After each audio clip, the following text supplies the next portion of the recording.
সকালে উঠিয়া আমি মনে মনে বলি অন্তত কিছু হোক আর না হোক ভাই আমি খেয়ে একটু চলি। ভাই আমি গবেষণা কেন্দ্র থেকে এসেছিলাম, অফ এনকে কেভি থেকে। এনকে কেবি মানে? নেই কাজ তো খই ভাজ। ঠিক আছে বলুন কি বলছেন। আমাদের কিছু প্রশ্ন আছে যা এখনো পর্যন্ত এই প্রশ্নের কেউ উত্তর দিতে পারেনি।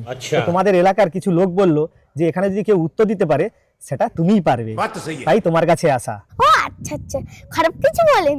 আমার প্রথম প্রশ্ন হলো, রোগীকে অপারেশন করার সময় অজ্ঞান করে রাখা হয় কেন? কারণ রুগীকে যেন অপারেশনটা শিখে না যায়। এটা তো ঠিক কথা। তো আমার দ্বিতীয় প্রশ্ন হলো, মানুষ মারা গেলে নাকে তুলে দেওয়া হয় কেন?